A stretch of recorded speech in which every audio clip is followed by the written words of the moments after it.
السلام علیکم dear listeners, welcome back to my YouTube channel.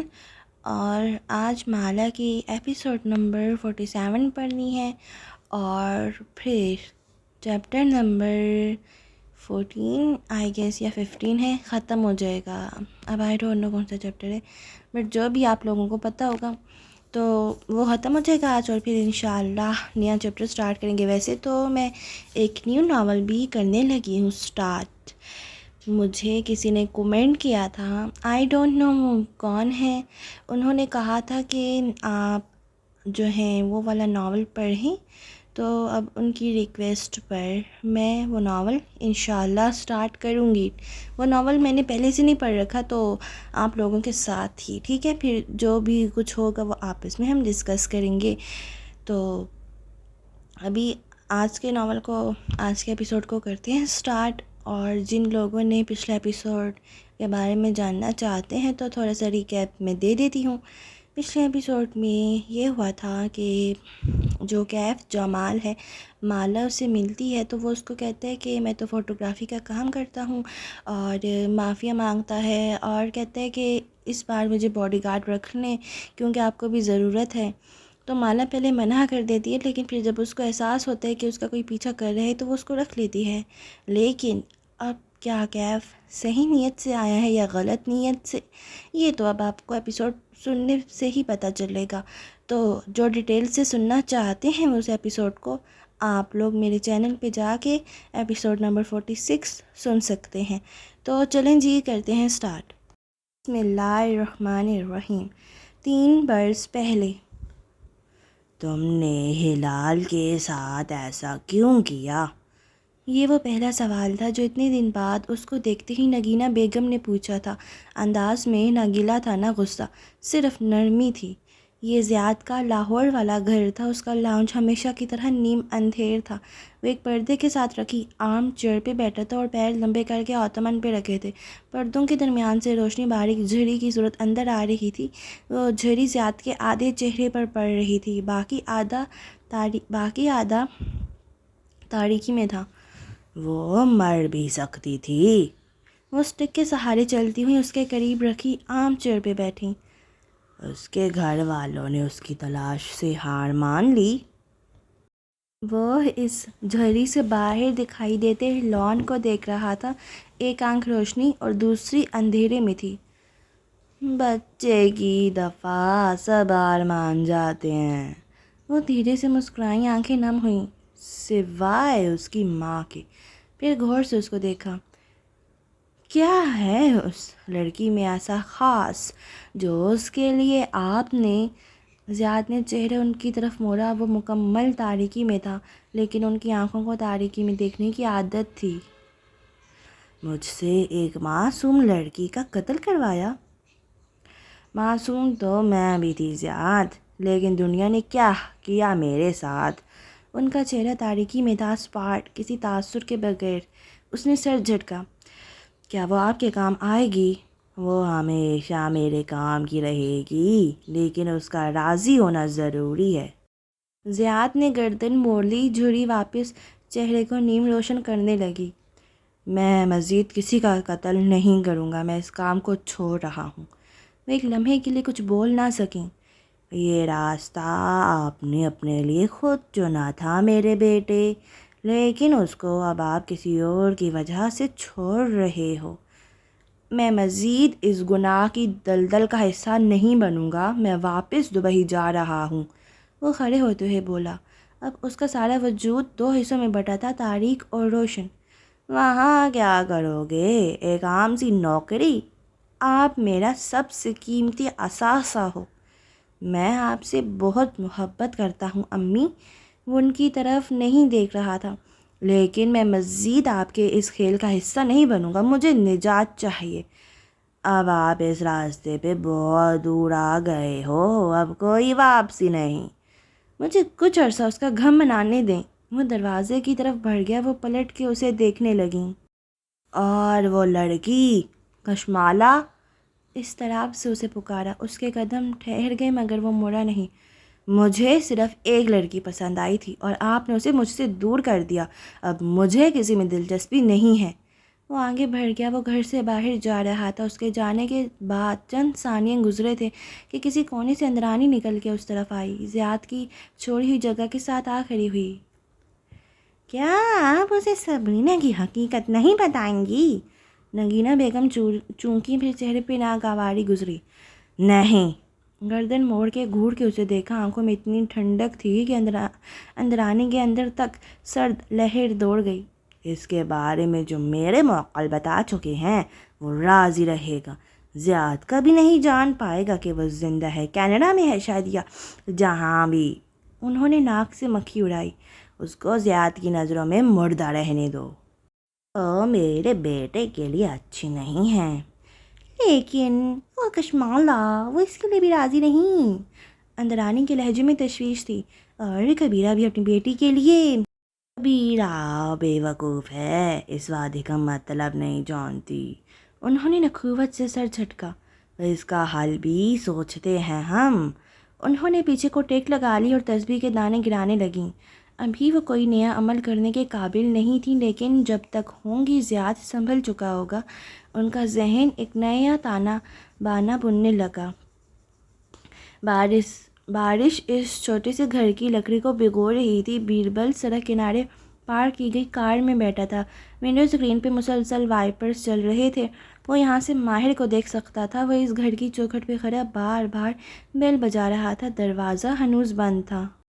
تھوڑی دیر بعد وہ اس طرف آتا دکھائی دیا۔ وہ سٹک کے سہارے چل رہا تھا۔ وہ لوگ یہ گھر چھوڑ کے جا چکے ہیں۔ وہ اندر بیٹھا تو مکمل بھیگا ہوا تھا، لیکن اسے جیسی پرواہ نہیں تھی۔ چھوڑنا ہی تھا۔ جتنے چکر تم نے سبرینا کے گھر کے لگائے تھے انہوں نے یہاں نہیں رہنا تھا، بیربل خفگی سے کہتے ہوئے کار سڑک پہ ڈال رہا تھا۔ میں صرف ان سے بیٹھ کے بات کرنا چاہتا تھا، سمجھانا چاہتا تھا کہ میرا قصور نہیں تھا۔ میں نے اس روز سبرینا کو وہاں نہیں بلایا تھا، لیکن نہیں۔ اس نے تلخی سے سر جھٹکا۔ ماہر فرید کا کوئی اعتبار ہی نہیں کرتا۔ مالک کہہ رہا تھا کہ انہوں نے تمہارے خلاف ایک انجیکشن فائل کی ہے۔ مجھے مت بتایا کرو کہ مالک کیا کہہ رہا ہے۔ اس نے ایک دم بات کاٹ دی۔ بیربل خاموش ہو گیا۔ وہ باہر دیکھے گیا اور بیربل چپ چاپ ڈرائیو کرتا رہا۔ تم میرے ساتھ استنبول چلو، ہم مالک اور کمپنی سب سے دور چلے جائیں گے۔ اس سے کیا ہوگا؟ وہ کھڑکی کے باہر بھاگتے گیلے گھروں کو دیکھ رہا تھا۔ میں ماں اور ہلال کی یاد نہیں آئے گی۔ ہلال زندہ ہے۔ بیربل نے گہری سانس لی۔ چہرے پہ ایک دم بہت سی تکلیف در آئی۔ جیسے تمہیں مالک کے نام سے تکلیف ہوتی ہے، ویسے ہی مجھے ہلال کے ذکر سے تکلیف ہوتی ہے۔ ماہر وہ مر چکی ہے اور اس بات کو 3 ماہ ہو چکے ہیں۔ بار بار وہی جھوٹی امید مت دلایا کرو۔ اس نے کہا تھا ہم پھر ملیں گے۔ وہ باہر دیکھتے ہوئے بڑبڑا رہا تھا۔ بیربل نے نہیں سنا، وہ اسی خفگی سے کہہ رہا تھا۔ وہ مر چکی ہے، اگر آگ میں نہیں مری تو اس کے بعد مر گئی تھی۔ اتنی دیر تک کوئی اغوا کے بچے کو زندہ نہیں رکھتا۔ خدا کے لیے اب یہ ذکر چھوڑ دو ورنہ میں بھی تم سے دور چلا جاؤں گا۔ اس نے کار کی سپیڈ تیز کر دی۔ وہ خاموشی سے باہر دیکھے گیا۔ بڑبڑاہٹ جاری تھی۔ ہلال سے بدر اور بدر سے ہلال تک الفاظ، اشکال سب بارش کے پانی میں گڈ مڈو رہا تھا۔ تم نے سبرینا کے گھر دوبارہ جانے کی کوشش کیوں کی؟ یاسمین کے آفس میں سندل وڈ کی خوشبو پھیلی تھی۔ وہ ایک کرسی پہ ٹانگ جمائے بیٹھی اپنے پیڈ میں کچھ لکھ رہی تھی۔ چہرے پہ خفگی تھی۔ وہ مجھے کچھ دینا چاہتی تھی۔ وہ سامنے کاؤچ پہ نڈھال سا لیٹا تھا، سر ایک آرم ریسٹ، پیر دوسرے تک لمبے کیے۔ وہ 2 انگلیوں سے بند آنکھوں کو مسل رہا تھا۔ اس کی فیملی نے تمہارے خلاف انجیکشن فائل کی ہے ماہر، یہ تمہارے کریئر اور ریکارڈ کے لیے اچھی نہیں ہے۔ مجھے اس ملک میں رہنا ہی نہیں ہے۔ پھر کیا کرو گے؟ پتہ نہیں۔ مجھے غصہ آتا ہے اس ملک والوں پہ، اس شہر والوں پہ، آفس والوں پہ۔ ان سب کی نظروں میں سائیکوپیتھ ہوں۔ تمہیں ابھی بھی بہت ضرورت ہے اپنے اوپر کام کرنے کی، وہ نرمی سے یاد دلا رہی تھی۔ پھر اس نے رک کے تھوک نکلا جیسے الفاظ تلاش کیے۔ تمہیں میرے ایک سینئر سے ملنا چاہیے۔ وہ ایک دم چونک کے سیدھا ہوا پیر نیچے اتارے۔ کیوں؟ غور سے اس کے چہرے کو دیکھا۔ وہ تمہاری مجھ سے زیادہ مدد کر سکتے ہیں۔ تم کہیں جا رہی ہو؟ اس کی ساری حسیات جاگ اٹھیں۔ یاسمین کی آنکھوں میں نرمی اور لبوں پہ مسکراہٹ در آئی۔ میں یہ ملک چھوڑ رہی ہوں، میرا ورک پرمٹ رینیو نہیں ہو سکا۔ کہاں جاؤ گی تم؟ روس میں کچھ نہیں رکھا۔ میں وہیں جاؤں گی جہاں روس کے لوگ پیسے کمانے جاتے ہیں۔ ترکی؟ وہ ایک دم بولا۔ کمرے کی فضا بوجھل سی ہو گئی تھی۔ اس نے اسبات میں سر ہلایا۔ ترکی شہر سے سستا ہے، وہاں ہم روسیوں کے لیے رہنے کے مواقع بہتر ہیں، لیکن مجھے تمہاری ضرورت ہے۔ تم ایک تھیراپسٹ پہ اتنا انحصار نہیں کر سکتے۔ میں کسی دوسرے تھیراپسٹ کے پاس نہیں جا سکتا، وہ مجھ پہ یقین نہیں کرے گا۔ وہ بے بسی سے مٹھیاں بھینچے ہوئے تھا۔ یاسمین کو لگا اس کے سامنے ایک بچہ بیٹھا ہو جس کی آنکھوں میں خوف تھا۔ ماہر، وہ سرگوشیاں، وہ چاپ وہ اب بھی سنائی دیتی ہے، میں ان کو نظر انداز نہیں کر پا رہا۔ اس نے سر نیچے گرا دیا اور دونوں ہاتھوں میں بال بھینچ لیے۔ ہم لانگ ڈسٹنس کر سکتے ہیں۔ نہیں، میں ایسے یہاں بیٹھے بغیر تمہیں اپنی بات نہیں سمجھا سکتا۔ ماہر، تمہیں میرے فیصلے کا احترام کرنا ہوگا۔ مجھے خود کو اور اپنی فیملی کو سب سے اوپر رکھنا ہے، وہ نرمی سے کہہ رہی تھی۔ وہ چند لمحے اسی بے بسی سے اسے دیکھے گیا۔ میں تمہیں وہاں جانے سے روک نہیں سکتا، لیکن تم مجھے وہاں آنے سے بھی نہیں روک سکتی۔ اس کا ذہن ایک فیصلہ کر چکا تھا۔ وہاں سے نکلتے ہوئے وہ بیربل کا نمبر ملا رہا تھا۔ بیربل، میں تمہاری بات ماننے کے لیے تیار ہوں، وہ ایک ہی سانس میں کہتا گیا۔ ہم اسی ہفتے استنبول جا رہے ہیں۔ دوسری جانب بیربل فون رکھتے ہی نم آنکھوں سے مسکرایا۔ اس کا بھائی بالآخر اس کی محبت میں اس کے پسندیدہ شہر میں رہنے آیا تھا۔ عبد المالک فرید اسکرین کو دیکھتے ہوئے 2 انگلیوں سے ننھی پیالی چہرے کے قریب لے گئی۔ ایک گھونٹ میں ایکسپریسو شاٹ، حلق میں انڈیلا اور کپ نیچے رکھا۔ چند قطرے پیندے کے ساتھ لگے رہ گئے۔ ان میں بنے نقش و نگار میں چھپی قسمت کی لکیروں سے بے نیاز کی بورڈ پہ کچھ ٹائپ کرنے لگے۔ دفتر یوں ہی نگاہ اوپر اٹھی اور دیوار پہ لگی CCTV اسکرین پہ ٹھہر گئی۔ وہاں ایک فریم میں ماہر لفٹ سے نکلتا دکھائی دے رہا تھا۔ وہ ایک دم اٹھ کھڑے ہوئے، پلکیں جھپکنا بھول گئیں۔ ماہر آفس کی طرف جا رہا تھا، قاسم فرید کے آفس کی طرف، اپنے آفس کی طرف۔ ان کے ہونٹوں کو ایک مسکراہٹ چھو کے معدوم ہو گئی۔ چہرہ واپس بے تاثر ہو گیا اور وہ کوٹ کا بٹن بند کرتے ہوئے اٹھ گئے۔ بنا دستک کے ماہر کا آفس کا دروازہ کھولا تو وہ بک شیلف کے پاس کھڑا چند کتابیں اٹھا رہا تھا۔ مالک فرید چوکھٹ میں کھڑے رہ گئے، چونکہ پہلے اسے دیکھا، جن سے رخ موڑے ہوئے تھا، اور پھر میز کو جہاں ایک باکس رکھا تھا وہ اس میں چیزیں ڈال رہا تھا۔ ان کے سینے پہ کسی نے پیر رکھ دیا۔ کہاں جا رہے ہو؟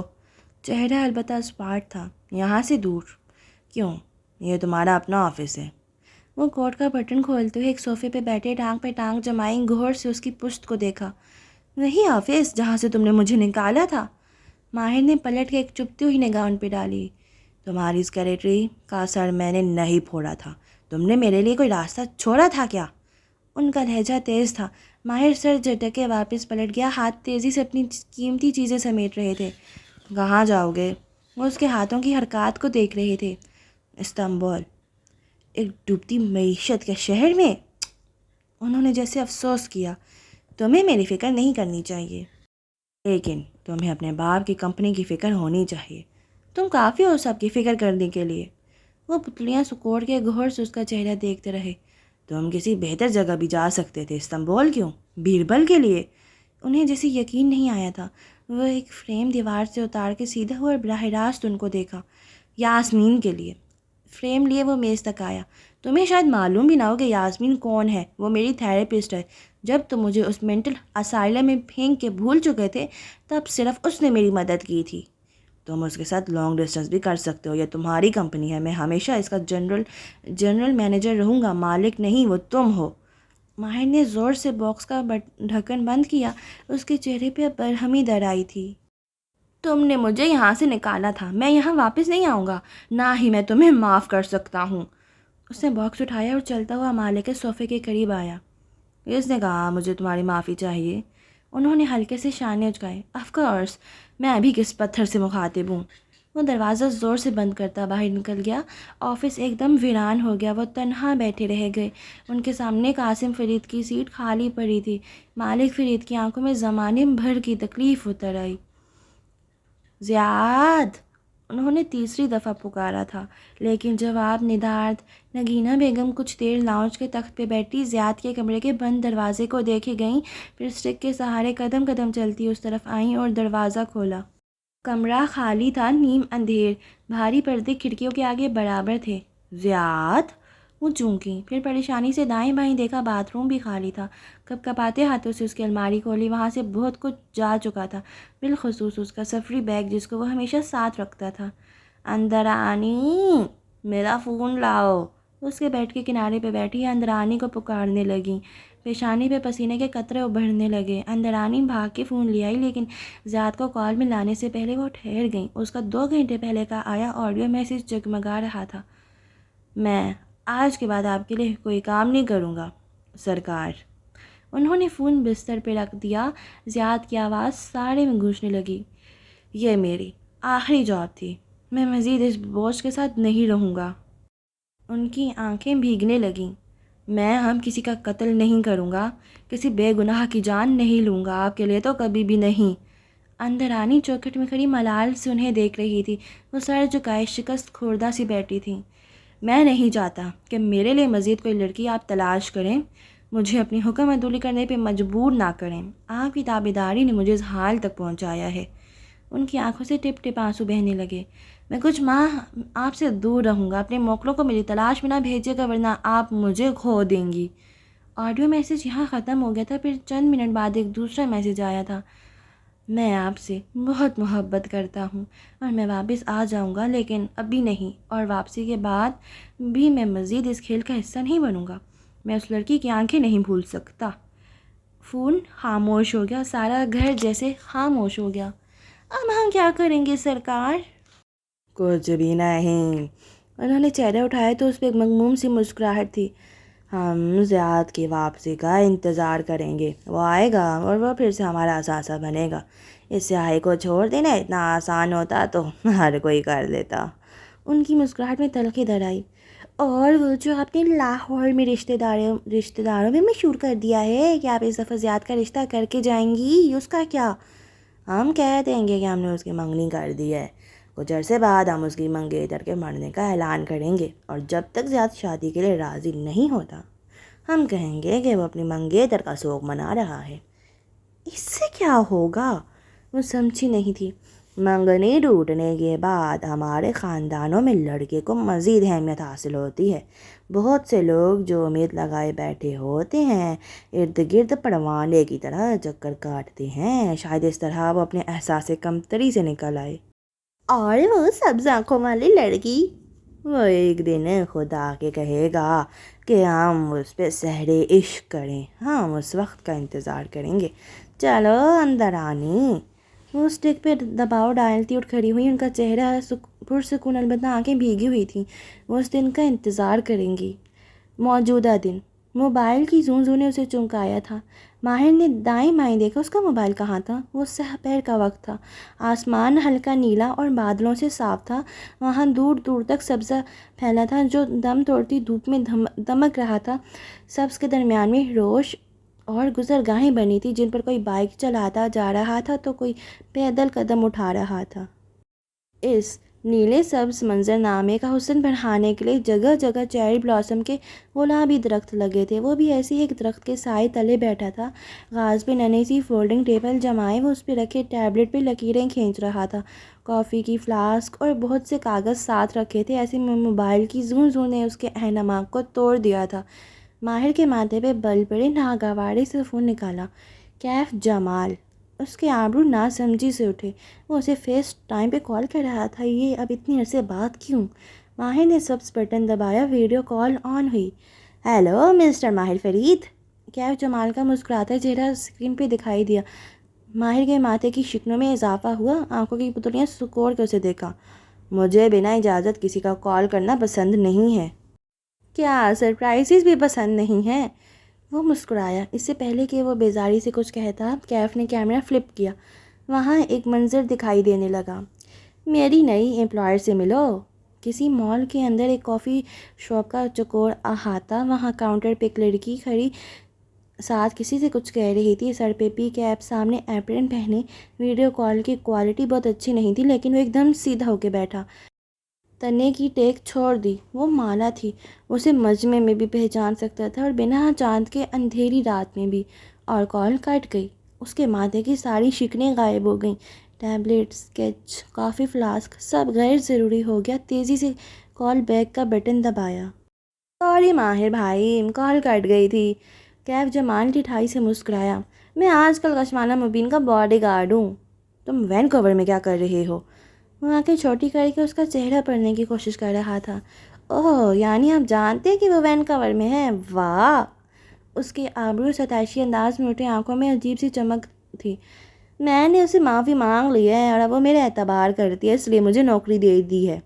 کچھ تھا اس کے انداز میں جو اس کی پیشانی پہ بل پڑنے لگے، لیکن بہت ضبط سے لب بھینچے رہی۔ لیکن وہ کیا ہے کہ اس نوکری سے میرا گزارا ممکن نہیں، وہ تھوڑی کھجاتے ہوئے کہہ رہا تھا۔ آپ میرے اوپر بہت سے قرض چھوڑ گئے تھے کیونکہ تم نے ڈیل توڑ دی تھی، تم نے اسے جھوٹ بولا تھا۔ ایک دفعہ پھر بول سکتا ہوں اگر آپ اور میں دوبارہ ڈیل کر لیں۔ وہ ڈٹھائی سے مسکرایا۔ ایک تو گائز یہ کیف مجھے اتنا برا لگتا ہے نا، اس کو میرا دل کرتا ہے کہ کاش یہ ریئل لائف میں ایگزسٹ کرتا ہوتا نا تو میں اس کو بہت جوتوں سے مارتی۔ بھائی اتنا تمہارے ساتھ برا ہوا، تمہیں تو اب نصیحت ہو جانی چاہیے تھی، لیکن نہیں بھائی نہیں، ابھی بھی اس کے جو ہیں کیا کہتے ہیں، اس نے اپنی وہ جو ایک بکاؤ پرسنالٹی اس کی جو تھی، جو کہیں بھی اس کو پیسے دو تو یہ بک جاتا تھا، اس نے وہ نہیں چھوڑی۔ یہ پتہ نہیں کیا کرے گا، یہ پھر سے واپس کیوں آیا ہے؟ مجھے وعدہ خلاف لوگوں کے ساتھ معاہدے کرنا پسند نہیں ہے کیف۔ اس کی چپتی نظریں اس کے چہرے پہ جمی تھیں۔ لوزر کیف، یس یس کیف، اس نے سمجھتے ہوئے سر ہلایا۔ اسی وجہ سے آپ کو کال کر رہا ہوں کیونکہ میرے امپلائر نے کہا ہے کہ وہ مجھے کیف کہہ کے نہیں پکارے گی۔ ماہر کی گردن میں گلٹی سے ابھر کے معدوم ہوتی دکھائی دی، وہ اسی ڈٹھائی سے کہہ رہا تھا جس سے مجھے اندازہ ہوا کہ اس معاملے میں نہ کسی کی فیلنگز انوالوڈ ہیں۔ تمہارے امپلائر کو معلوم ہے کہ تم مجھے کال کر رہے ہو، اور جب فیلنگز انوالوڈ ہوں، اس نے جیسے سنا ہی نہیں، تو قیمت بڑھ جاتی ہے۔ تم مجھ سے کیا چاہتے ہو؟ ویکلی ریٹینر، اور میں تمہیں ریٹینر پہ کیوں رکھوں گا؟ بدلے میں آپ کو اس کے بارے میں تمام معلومات فراہم کروں گا، اس کی حفاظت کروں گا وغیرہ وغیرہ، اور اگر میں ایسا نہ کروں تو میں اس کے شوہر کے ساتھ ڈیل کر کے اسے نقصان بھی پہنچا سکتا ہوں۔ کیا آپ کو بلیک میل بھی نہیں پسند؟ اس نے گہری سانس لی۔ میرا خیال ہے تم پہلے سے اس کے شوہر کے ریٹینر پہ ہو، اس لیے میں تمہارے ہاتھوں بلیک میل نہیں ہوں گا، کسی اور کو ٹرائی کرو۔ چہرہ سپاٹ تھا۔ اس میں آپ کا ہی فائدہ ہے ماہر بھائی۔ میرا فائدہ اس میں ہے کہ میں مالا کو تمہاری کال کے بارے میں بتا دوں۔ وہ کس کا اعتبار کرے گی؟ وہ آدمی جس نے اسے دھوکہ دیا، یا وہ جس پہ اعتبار کر کے اس نے اسے اپنے قریب جاب دی؟ درمیان میں زیاد کی کال آنے لگی تو کیف جمال نے جلدی سے ماہر کی کال بند کی۔ تمہارا نمبر کیوں بزی تھا؟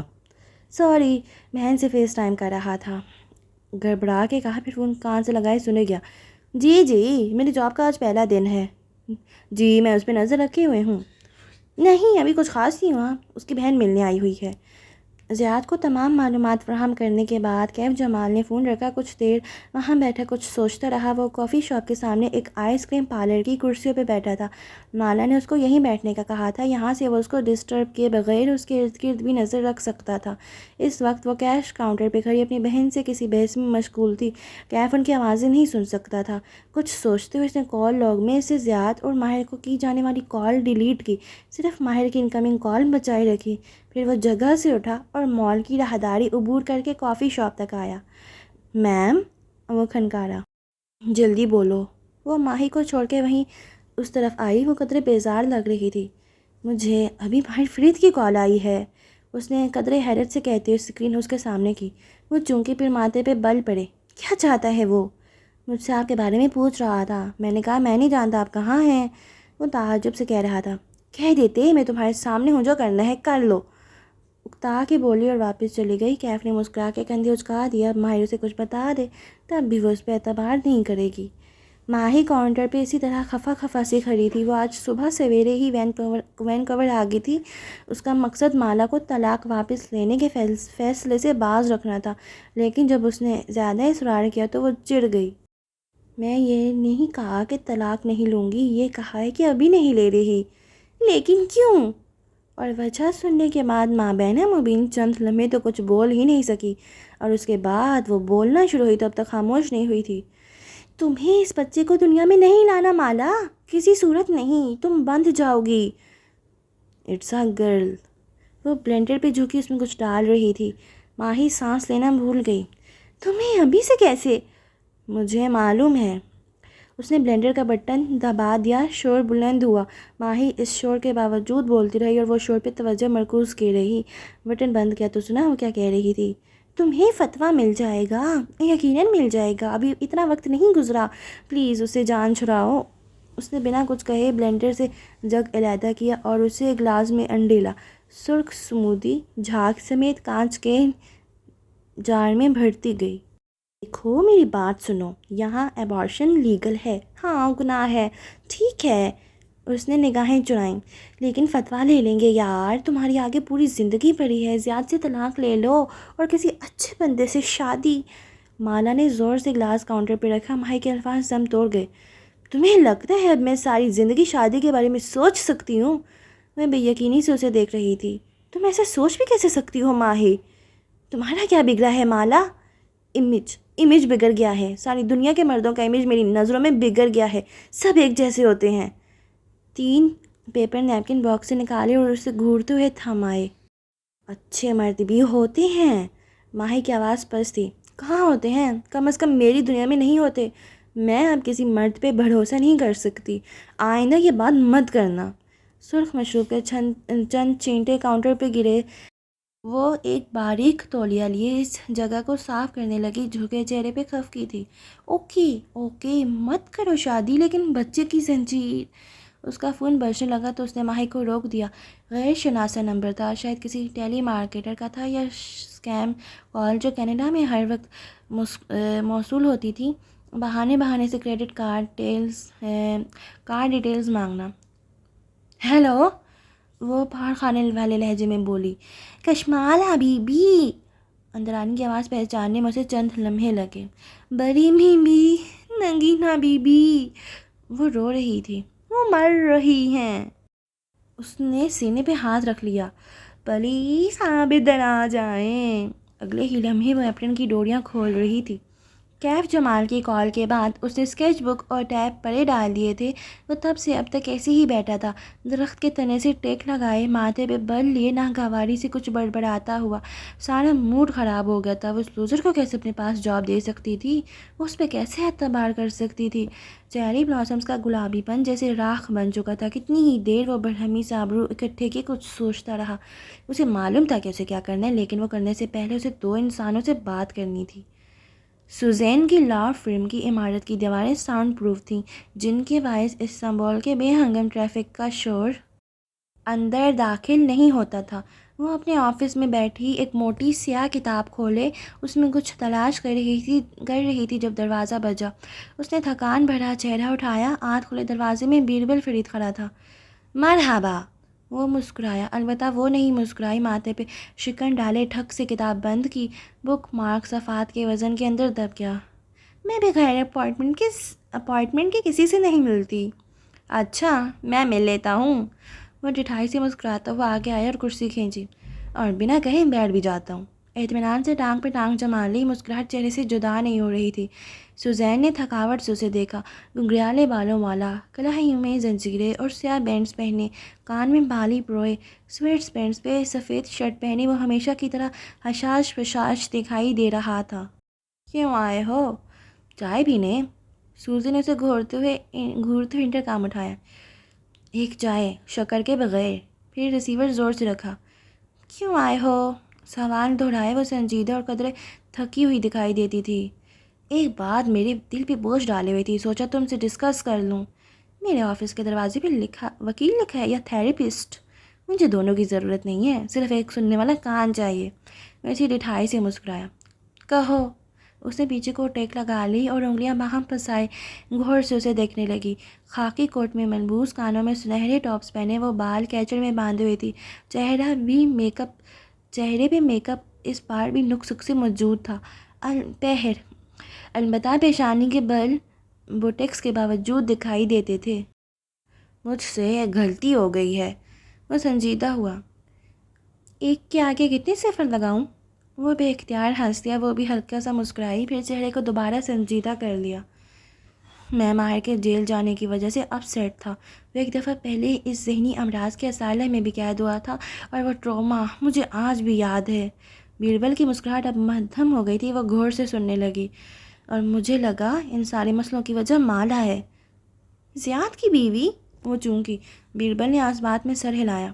ماہر اور اس کے درمیان ہمیشہ کچھ نہ کچھ رہا ہے، کبھی یک طرفہ محبت، کبھی نفرت۔ بس مجھے اس پہ بہت غصہ آ رہا تھا۔ ان دنوں وہ مشکل میں تھی۔ اس نے پوچھا کہ وہ ماہر کی مدد کیسے کر سکتی ہے، مگر اس نے تھوک نکلا۔ مگر میں نے اسے کہا کہ وہ ہم سے کوئی رابطہ نہ کرے۔ تم شکل سے ایسے ولن تو نہیں لگتے تھے۔ کہا نا، مجھ سے غلطی ہو گئی۔ اس نے بے چینی سے پہلو بدلا۔ اب وہ کینیڈا چلی گئی ہے، یقیناً وہ اپنے شوہر سے الگ ہو رہی ہے، لیکن اسے ماہر سے کوئی رابطہ نہیں کیا، شاید میری وجہ سے۔ اور تم چاہتے ہو کہ وہ دونوں ایک دوسرے سے مل لیں تاکہ تمہارا گلٹ کم ہو؟ میں چاہتا ہوں کہ اگر وہ ایک دوسرے سے نہیں ملنا چاہتے تو اس کی وجہ میں نہ بنوں۔ سوزین نے گہری سانس لی۔ میں تمہارے لیے کیا کر سکتی ہوں؟ سب سے پہلے تم چائے کے ساتھ شکر لانے کے لیے کہہ سکتی ہو، اس کے بعد تم مجھے کوئی اچھا مشورہ دے سکتی ہو۔ اس نے معصومیت سے پلکیں جھپکائیں۔ سوزی کے ماتھے کی شکنیں دھیرے دھیرے غائب ہونے لگیں۔ تم اپنے بھائی کو کال کر کے حقیقت بتا دو، ویسے بھی وہ دونوں اڈلٹس ہیں، اپنی زندگی کے فیصلے اپنی مرضی سے کر سکتے ہیں۔ میرا نہیں خیال کہ تم اتنے اہم ہو کہ تمہاری وجہ سے وہ اس سے بات نہیں کرے گی۔ ماہر مجھ سے ناراض ہو گیا تو؟ اس نے کان کھجایا۔ اس کی ناراضگی سے تم پہ اثر پڑے گا؟ میرے بینک اکاؤنٹ پہ پڑے گا۔ سوزی اف کر کے رہ گئی، پھر آگے کو ہوئی۔ تم کب اپنے بھائی کے سائے سے نکلو گے؟ جب 3.5 سال بعد میرے باپ کی دولت مجھے مل جائے گی جس پہ وہ سانپ بن کے بیٹھا ہے۔ اس کی مسکراہٹ واپس آ گئی۔ پھر مجھ سے مشورہ لینے 3.5 سال بعد آنا۔ اور ابھی کیا کروں؟ ابھی جاؤ اور اپنے بھائی کو حقیقت بتاؤ۔ اور جائے؟ سوزی کی مسکراہٹ گہری ہوئی۔ وہ تو میں نے منگوائی ہی نہیں۔ وہ جھکی اور انٹرکام کی تار اٹھا کے سیدھی ہوئی، وہ ساکٹ سے نکلی ہوئی تھی۔ انٹرکام کافی دن سے خراب پڑا ہے۔ بیربل فرید کا منہ بن گیا۔ کر کے بڑبڑاتے ہوئے اٹھا۔ اس کی بڑبڑاہٹ میں وٹامن خانم کا لفظ واضح تھا۔ جیسے تم دوسروں کے نام رکھتے ہو ویسے ہی سب نے تمہارا بھی نام رکھا ہوگا۔ وہ تن سے پوچھ رہی تھی۔ بیربل نے دروازے پہ ہاتھ رکھ کے پلٹا اور ایک تیز نظر اس پہ ڈالی۔ تمہارے برعکس لوگ مجھے بہت پسند کرتے ہیں اور میرا کوئی نام نہیں بگاڑ سکتا۔ سر جھٹک کے آگے بڑھ گیا۔ کہیں 1000 میل دور چیری بلاسم تلے بیٹھے ماہر فرید نے فون اسکرین پہ ایک کانٹیکٹ کھولا، پینوکیو، اور کال کا بٹن دبایا۔ بیربل کے ہیلو کے جواب میں وہ بنا تہمید کے بولا، مجھے کیف کی کال آئی تھی۔ تمہاری اپنی کمپنی کیف؟ نہیں یار، وہ لوزر فوٹوگرافر کیف جس کو میں نے پیسے دیے تھے۔ وہ ساری بات بتاتا گیا۔ بیربل کو سارا معاملہ جذب کرنے میں چند منٹ لگے۔ وائے بے، اسٹوری تو انٹرسٹنگ ہو گئی ہے، اب میں کیا کروں؟ وہ اسی خراب موڈ کے ساتھ پوچھ رہا تھا۔ اس کی کال ریکارڈ کر لیتے اور مالا کو دکھا دیتے۔ اس نے اس کا صرف بات پہلے سے کر رکھا ہوگا، وہ میرا یقین نہیں کرے گی۔ مجھے شک ہے کوئی وہ پہلے سے زیاد سلطان سے کوئی ڈیل کر چکا ہے اور اب مجھ سے بھی پیسے کمانے کے چکر میں ہے۔ وہ زیاد جیسے سیریل کلر کو ڈبل کراس کرنے کی بے وقوفی کیسے کر سکتا ہے؟ ہاں نا، وہ لوزر تھا، لوزر رہے گا۔ اگر تھوڑی سی بھی عقل ہوتی تو مجھے کال نہ کرتا۔ تم مالا کو کال کر کے بتا دو، سمپل۔ میں اس کے فون سے بلاکڈ ہوں، شاید وہ نمبر بدل چکے یا شاید وہ میری آواز تک نہیں سننا چاہتی۔ وہ گردن موڑے سامنے ٹریک کو دیکھ رہا تھا جہاں چند سائیکلز چلتے آ رہے تھے۔ اباؤٹ دیٹ، بیربل کھنکارا، مجھے تمہیں کچھ بتانا ہے۔ چند لمحے خاموشی سے گزرے۔ بیربل نے تھوک نکلا۔ جب تم جیل گئے تھے تو اس نے مجھ سے رابطہ کیا تھا۔ اس نے کہا تھا کہ اگر ماہر کو اس کی کسی مدد یا گواہی کی ضرورت ہے تو اس کے لیے تیار ہے۔ واٹ؟ تم نے پہلے کیوں نہیں بتایا؟ کیونکہ میں نے جواب میں اس کو دوبارہ کال کرنے سے منع کر دیا تھا۔ تم نے کیا کیا تھا؟ فون میں گونجتی ماہر کی آواز بلند ہوئی تو وہ گھبرا گیا۔ دیکھو پلیز میرا جیب خرچ مت بند کرنا، مجھے سمجھنے کی کوشش کرو۔ وہ جلدی بول رہا تھا۔ تم جیل چلے گئے تھے اور مجھے ڈر تھا کہ وہ تمہیں پھر کسی مصیبت میں ڈال دے گی۔ میں بس چاہتا تھا کہ وہ ہماری زندگیوں سے نکل جائے۔ اوف بیربل، درخت کے تنے سے ٹیک لگائے ماہر نے تعصب سے آنکھیں مینچی۔ میں نے تمہیں منع کیا تھا کہ میرے معاملات میں مت پڑھا کرو، تمہیں اتنی سی بات سمجھ میں کیوں نہیں آتی؟ بیربل کا منہ بن گیا۔ تمہیں بلاک کرنے کے لیے میں نے نہیں کہا تھا، یہ آئیڈیا اس کا اپنا تھا۔ مگر وہ افسوس سے نفی میں سر ہلا رہا تھا۔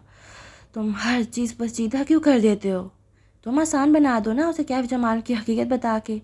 بیربل سے مزید کچھ کہنا بے سود تھا، اسے اپنی دوسری کال کرنی تھی۔ تم مالا سے نہیں ملو گے، یاسمین نے سنتے ہی کہا تھا۔ ہم لانگ ڈسٹنس بھی کر سکتے تھے یاسمین۔ وہ جیبوں میں ہاتھ ڈالے اسٹینلٹی پارک کے ٹریک پہ چلتا جا رہا تھا، بیگ پیک کندھوں پہ پہنے، کانوں میں ایئر پوڈس لگائے وہ جیسے خود پہ تعجب کر رہا تھا۔ میں کتنا ڈیسپریٹ تھا ان دنوں کہ اپنی تھیراپی سے دور جانے کا تصور جان لیوا لگتا تھا۔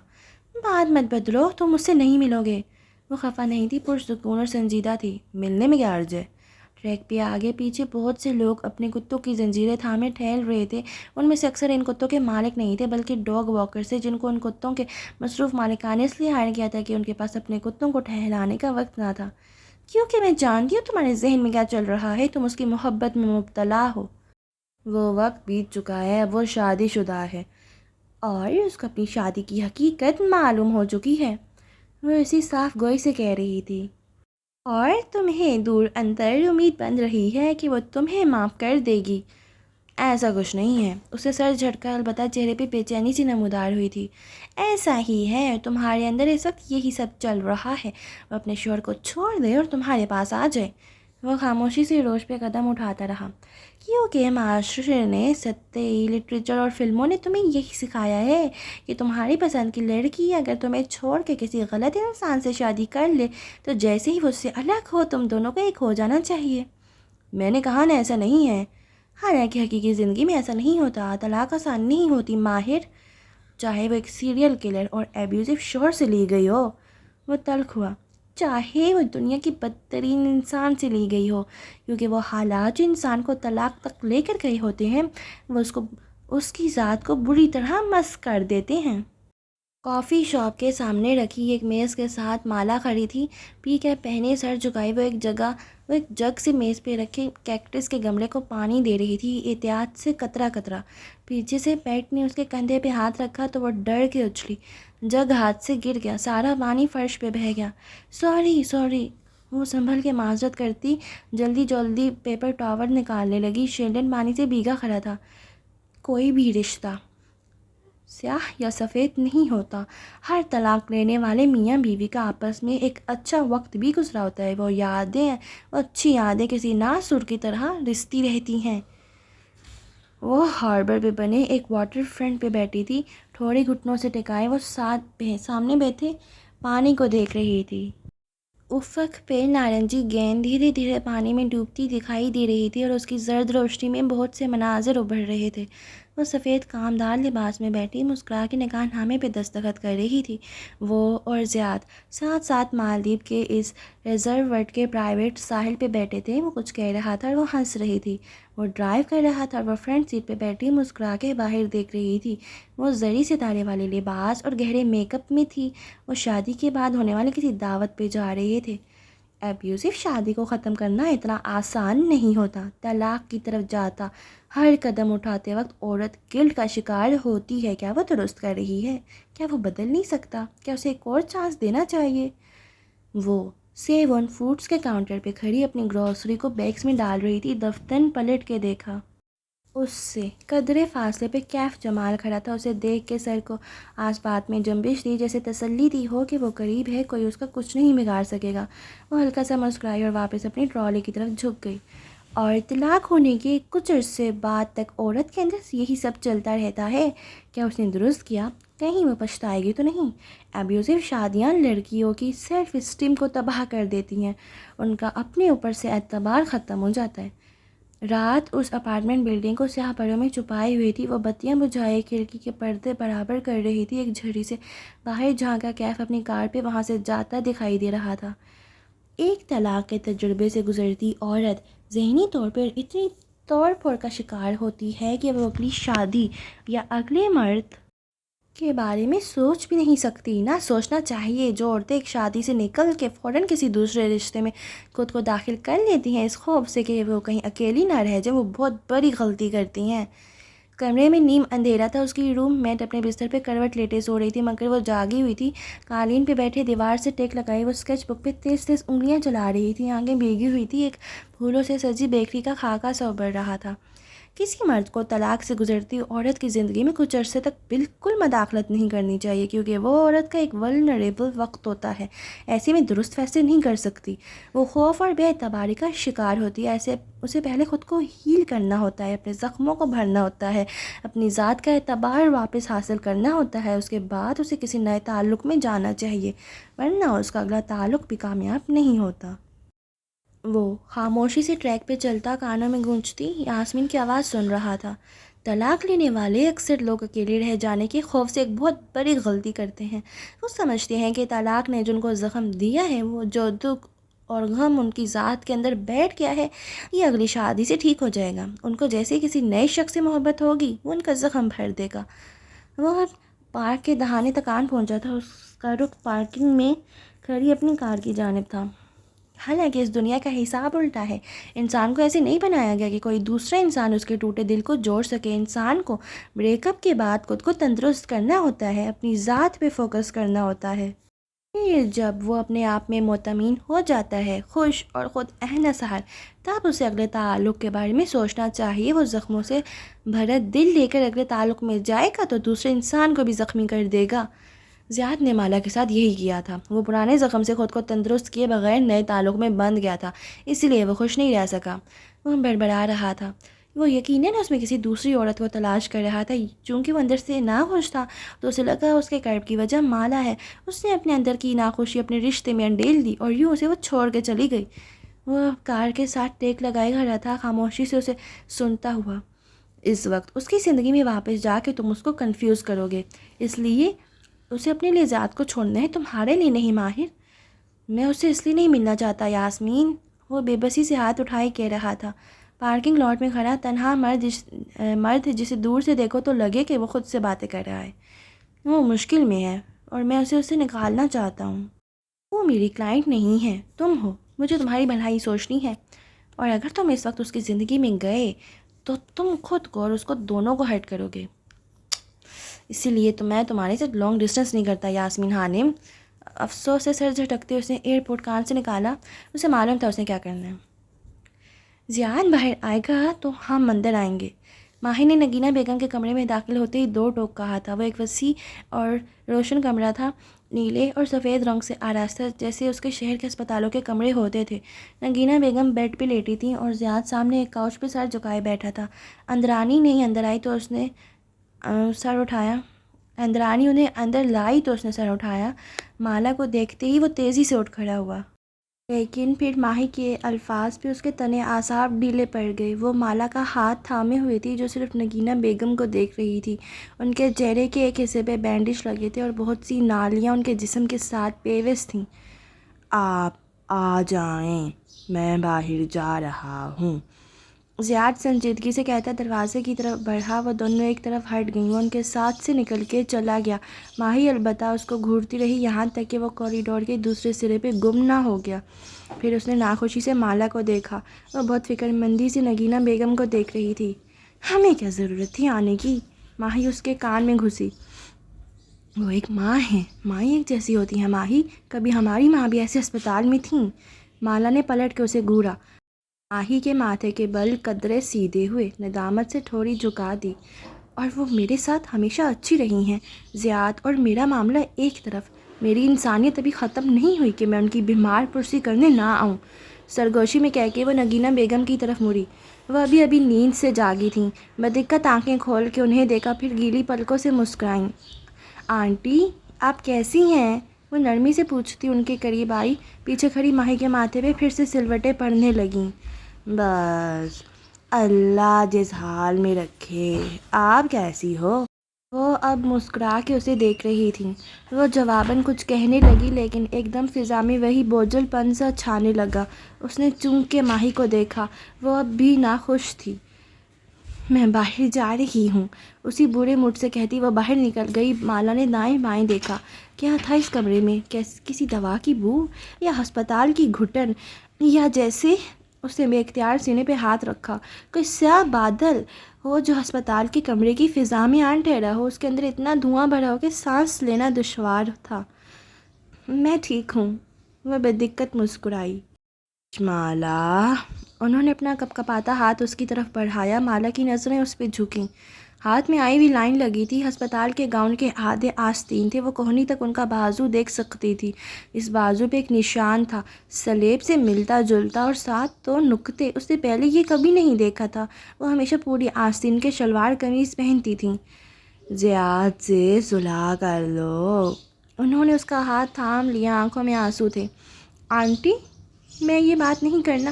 میری زندگی کم ہے، خدا کے لیے میرے بیٹے کو مت چھوڑو۔ اور وہ اب تکلیف سے سانس لے رہی تھیں۔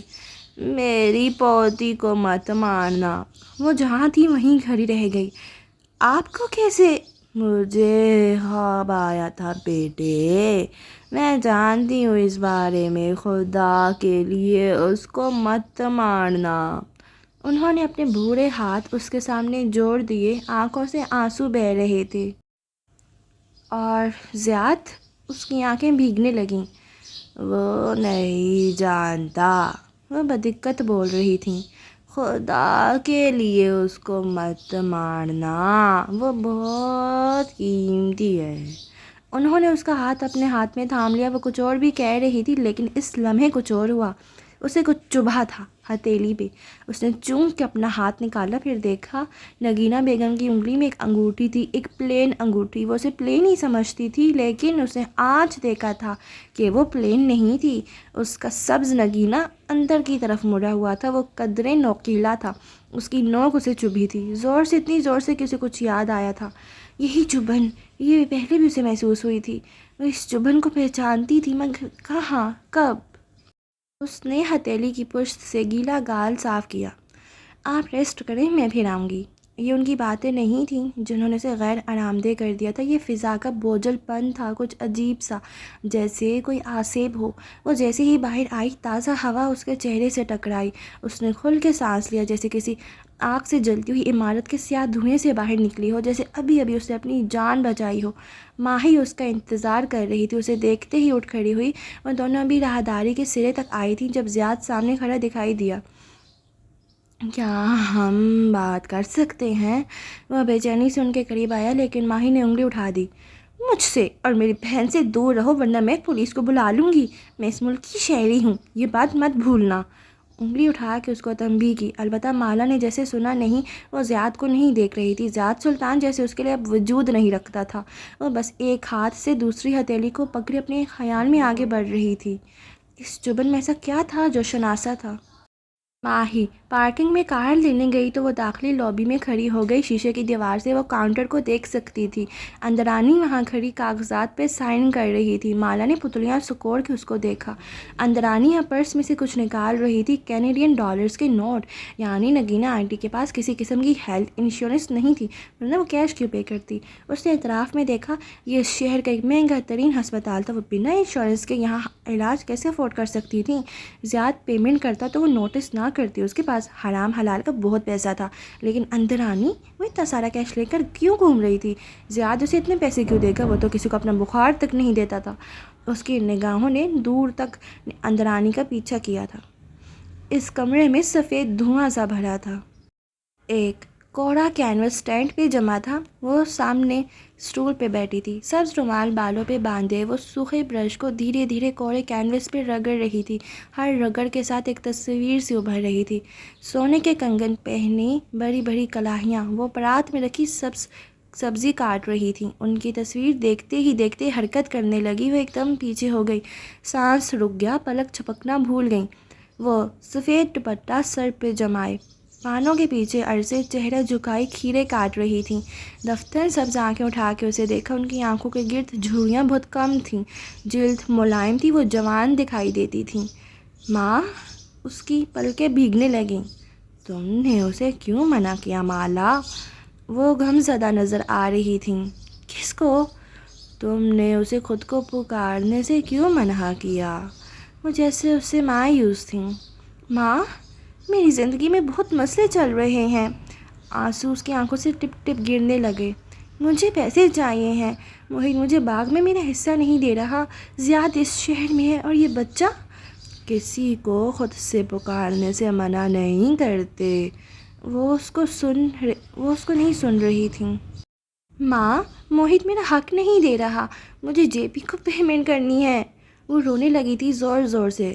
کشمالا، کشمالا، کسی نے اس کا کندھا جھنجھوڑا۔ وہ ایک دم اٹھ بیٹھی۔ وہ کمرے میں تھی، تمام بتیاں روشن تھیں اور اس کی روم میٹ تعجب سے اس کے قریب جھکی اس کا کندھا ہلا رہی تھی۔ اٹھو، تم رو رہی تھیں۔ اس نے اپنا چہرہ چھوا، وہ آنسوں سے بھیگا تھا۔ وہ جلدی جلدی اسے صاف کرنے لگی۔ وہ مالا کو عجیب سی نظروں سے دیکھتی اپنے بیڈ کی طرف چلی گئی۔ شاید اس نے اس کی نیند میں خلل ڈال دیا تھا۔ یہ فجر سے پہلے کا وقت تھا، ساری دنیا سو رہی تھی۔ وہ بیلکنی میں چلی آئی، ہلکی سی شال لپیٹ کے وہاں رکھی آرام دہ کرسی پہ بیٹھ گئی۔ آنکھیں ابھی تک بھیگی ہوئی تھیں۔ موہت، مجھے میرے حصے کے پیسے چاہیے ہیں۔ اس نے موہت کو کال کی لیکن اس نے نہیں اٹھائی۔ وہ آج کل اس کی کالز نہیں اٹھاتا تھا۔ پھر اس نے آڈیو میسج بھیجا، اس کے سوا چارہ نہ تھا۔ ابھی میرے پاس نہیں ہے یار، دے دوں گا۔ ٹائپ شدہ جواب فوراً موصول ہوا۔ مجھے ارجنٹ چاہیے ہیں، مجھے کسی کے پیسے دینے ہیں۔ تم ماہی سے مانگ سکتی ہو۔ میں تم سے قرض نہیں مانگ رہی جو تم کہہ رہے ہو کہ ماہی سے پوچھ کے دیکھو۔ میں تم سے اپنا حصہ مانگ رہی ہوں۔ میں کچھ کرتا ہوں۔ چند لمحے کے لیے ٹائپنگ کے نقطے بنتے اور مٹتے رہے۔ وہ کچھ لکھ لکھ کے مٹا رہا تھا۔ تمہارے پاس بہت سے ڈائمنڈز بھی تھے، وہ زیاد کے لاکر میں رہ گئے ہیں۔ لکھنے کے بعد اس کو بری طرح گلٹ محسوس ہوا۔ اس کی تمام جیولری زیاد کے لاکر میں نہیں رہ گئی تھی، کچھ اس کے پاس بھی تھی لیکن زیور آخری راستہ تھا۔ ڈائمنڈز پاکستان میں اسی جیولر کو واپس بیچنا بہتر تھے جس سے خریدے گئے تھے، بجائے کینیڈا میں ان کو بیچنے کے۔ یہاں ان کی قیمت بہت کم ملنی تھی، سوائے ایک سرٹیفائڈ ڈائمنڈ کے کسی کو بیچنے کا فائدہ نہ تھا۔ لیکن وہ موہت کو یہ بات نہیں بتا سکتی تھی، ورنہ وہ اس کے حصے کی رقم اس کو نہ دیتا۔ ماں کچھ اور بھی کہہ رہی تھی۔ اس کو افق پہ ابھرتی سرخی کو دیکھ کے اسے یاد آیا۔ اس نے سر جھٹک دیا۔ وہ اس بارے میں نہیں سوچنا چاہتی تھی۔ آج اس کا آف تھا، آج وہ صرف سوئے گی، اور جب سو کے اٹھے گی تو گرین ویل آئی لینڈ کی پبلک مارکیٹ جائے گی۔ وہ اپنے لیے گروسری خریدے گی اور پھر گھر آ کے کیک بیک کرے گی۔ اسے بہت میٹھا چاکلیٹ کیک چاہیے تھا اور تازہ بیک شدہ خستہ کوکیز بھی۔ اسے ماں کی بات کے بارے میں نہیں سوچنا تھا، اس کی زندگی میں زیادہ بڑے مسائل تھے۔ یہ جمعے کی سہ پیر تھی۔ وینکوور کی سڑکوں سے گزر کے تم اس پل تک آؤ تو دیکھو گے کہ سامنے پانی کے اس طرف گرینویل آئی لینڈ نامی جزیرہ ہے۔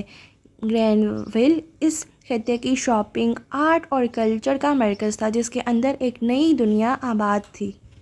بارش سے گیلی سرمئی سڑکیں، دکانوں کی مخروطے چھتیں اور جزیرے کے کناروں پہ بنی سی والز جس کے پار پانی پہ بگلے اڑتے دکھائی دے رہے تھے۔ مالا اس وقت گرین وائل کی پبلک مارکیٹ میں تھی۔ یہ شمالی امریکہ کی عام پبلک مارکیٹس کی طرح ہی تھی، بھان بھان کی دکانوں سے سجی ایک انڈور مارکیٹ، گویا ایک لکڑی کا بڑا سا گھر ہے جس کی مخروطی چھت بے حد اونچی ہے اور اس کو لکڑی کے ستون اٹھائے ہوئے ہیں۔ ہر طرف شاپس کے فرنٹ دکھائی دے رہے ہیں، سی فوڈ کی مہک، ڈونٹس کی خوشبو، کیفے، تازہ پھل سبزیوں کے سٹال۔ وہ ایک سی فوڈ کی دکان کے سامنے کھڑی تھی، ایک کوہنی پہ پھلوں سے بھرا تھیلا اٹھائے، دوسرے ہاتھ میں ایک گرم خاکی پیکٹ پکڑے جس میں تازہ بیک شدہ کوکیز تھے۔ وہ جھک کے شو کیس میں سجے سمندری جانوروں کو دیکھ رہی تھی۔ آج ویکینڈ کے باعث کیف کی چھٹی تھی، وہ تنہا تھی، اور پھر اسے احساس ہوا کہ وہ تنہا نہیں ہے۔ چونک کے گردن اٹھائی۔ اسے معلوم تھا کہ اسے کس سمت میں دیکھنا ہے، دائیں جانب جہاں مارکیٹ کا کونا مڑ رہا تھا۔ وہ جانتی تھی وہاں کوئی ہے، وہاں سے کوئی آ رہا ہے۔ ابھی دکھائی نہیں دے رہا لیکن ابھی دکھائی دے گا کسی بھی لمحے۔ وہ سانس رو کے اس جانب دیکھنے لگی اور تب وہ اسے دکھائی دیا۔ وہ اسی طرف سے چلتا آ رہا تھا، جینس کی جیبوں میں ہاتھ ڈالے، سفید ہائی نیک پہنے کہ آج بارش کے بعد موسم بہت ٹھنڈا تھا۔ وہ دائیں بائیں متلاشی نظروں سے دیکھ رہا تھا، بال جل لگا کے پیچھے کر رکھے تھے اور شیو ہلکی بھری ہوئی تھی۔ وہ اسے دیکھتی رہی یہاں تک کہ ماہر کی نگاہ اس سے ملی۔ وہ وہیں ٹھہر گیا اور مالا نے چہرہ شو کیس پہ جھکا دیا جہاں بہت سے کیکڑے، جھینگے اور مچھلیاں اس کی منتظر تھیں۔ وہ چند لمحے کے لیے قدم نہ بڑھا سکا۔ وہ اس مالا سے مختلف لگ رہی تھی جس کو اس نے کیف کی ویڈیو کال میں دیکھا تھا۔ وہ اس سے بھی مختلف لگ رہی تھی جس کو اس نے محیط کے نکاح پہ دیکھا تھا۔ وہ سیاہ سفید پھولدار کاٹن فراک میں ملبوس تھی، سفید ٹائٹس کے ساتھ ہم رنگ جوگرز، لمبے بال ہاف کیچر میں بندھے تھے اور چہرہ میک اپ سے بے ریا لگ رہا تھا۔ وہ یہاں سے بھی اس کی گردن میں پرو یا فاختہ والا لاکٹ دیکھ سکتا تھا۔ چند قدموں کا فاصلہ عبور کرنا اتنا مشکل نہ تھا لیکن اتنا آسان بھی نہیں تھا۔ تمہیں کیسے معلوم کہ میں یہاں ہوں؟ وہ قریب آیا تو وہ شو کیس پہ جھکے چہرے کے ساتھ بولی۔ چینی خاتون سیلز وومن اس کی منتظر تھی۔ ماں بینا نے کہا کہ تم پبلک مارکیٹ میں ملو گی۔ ماں بینا نے بلا آخر اس کی کال اٹھا لی تھی۔ وہ پہلے 2 دفعہ اس لیے نہیں اٹھا سکی کہ اس کا فون حورین کے پاس تھا جس پہ اس نے یوٹیوب پہ کارٹونز لگا کے دیے تھے۔ حورین اپنی ننھی انگلی سے کال کاٹ دیتی اور ماہی کو معلوم ہی نہ ہوتا کہ اس کو کسی کی کال آئی ہے۔ 3 پاؤڈ سیلمن، وہ چینی سیلز وومن کو بتا رہی تھی، پھر نگاہ اٹھا کے اسے دیکھا جو ساتھ کھڑا تھا۔ اس کے گال پہ زخم کا نشان ویسے ہی تھا۔ کیوں آئے ہو؟ 2 وجوہات ہیں، سنو گی؟ تمہارے منہ سے کبھی درست وقت پہ سچ نہیں نکلا، تھینک یو۔ سیلز وومن نے مچھلی کا تھیلا بڑھایا، شکریہ کہتے ہوئے مالا نے ہاتھ بڑھایا۔ کیا ہم بیٹھ کے بات کر سکتے ہیں؟ ماہر نے اسے پہلے تھیلا تھام لیا اور آبرو سے آگے چلنے کا اشارہ کیا۔ وہ گہری سانس لے کر آگے بڑھ گئی۔ وہ اس کے ساتھ قدم اٹھانے لگا۔ پبلک مارکیٹ میں بولی جانے والی بھانت کی بولیاں کانوں سے ٹکرا رہی تھیں، پھر بھی یوں لگتا تھا ہر طرف خاموشی چھائی ہے۔ وہ مارکیٹ کے عقبی دروازے تک آ رکے۔ یہاں لکڑی اور شیشے کی اونچی کھڑکیاں بنی تھیں جن سے باہر بہتا فالس کریک کا پانی دکھائی دے رہا تھا۔ وہاں لکڑی کی اونچی میزیں کرسیاں رکھی تھیں۔ مالا نے ایک میز پہ اس کے تھیلے رکھے، اس نے البتہ دوسرے تھیلے وہاں نہیں رکھے۔ وہ سینے پہ بازو لپیٹے شیشے کی دیوار کی جانب پشت کے کھڑی ہو گئی، ایسے کہ وہ اس کو براہ راست دیکھ رہی تھی، اور کوکیز کا پیکٹ ہنوز ہاتھ میں دبا تھا۔ کیسی ہو؟ وہ اس کے پیچھے شیشے کے پار اونچا پل اور اس کے تلے تیرتی کشتیاں دیکھ سکتا تھا۔ پانی کی دوسری جانب آسمان کو چھوڑتی عمارتیں کھڑی تھیں۔ عصر کا سورج ان کی نیلے شیشوں پہ زرد روشنی یوں گرا رہا تھا جیسے پگھلا ہوا سونا ہو۔ کیسی لگ رہی ہوں؟ اسی آنکھیں چھوٹی کر کے دیکھ رہی تھی جیسے اس کا چہرہ پڑھنا چاہتی ہو۔ میں جانتا ہوں بیربل نے تمہیں کہا تھا کہ میں اپنی زندگی کے فیصلے بیربل کے کہنے پہ نہیں لیتی، وہ ایک دم تیزی سے بولی۔ ماہر نے لب بینچ لیے۔ وہ جانتا تھا کہ اس کی بات ابھی مکمل نہیں ہوئی۔ وہ اس کی آنکھوں میں اپنے لیے دبا سا غصہ دیکھ سکتا تھا۔ اب اس نے کیا کیا تھا؟ تمہیں یاد ہے میں نے استنبول میں تمہیں کچھ بتایا تھا؟ وہ اسی طرح اسے زخمی آنکھوں سے دیکھ رہی تھی کہ ہلال کہاں ہے؟ وہ کسی مسجد یا مدرسے کے قریب ہے، اور میں نے اپنے اور تمہارے تمام اختلافات کو بھلا کے تمہاری مدد کرنی چاہیے تھی، لیکن تم نے کیا کیا؟ اس نے گہری سانس لی۔ بہت کچھ یاد آیا، جھیل کنارے کاٹیج میں پہلی رات اور 2 نفوس۔ میں آئی تھی تمہارے پاس محیط کے نکاح والے دن۔ میں نے پوچھا تھا تم سے اگر تم زیاد کے بارے میں کچھ جانتے ہو۔ اس کی آنکھیں گلابی ہوئیں، ان میں دکھ نہیں تھا، غصہ تھا۔ اور تم جانتے تھے اس کی حقیقت، تم ملے تھے اسے، لیکن تم خاموش رہے۔ تم میرا اعتبار نہ کرتی۔ وہ میرا قصور ہوتا، میرا۔ اس نے سینے پہ انگلی سے دستک دی۔ میں تم سے تمہارے قصور کا پوچھ رہی ہوں۔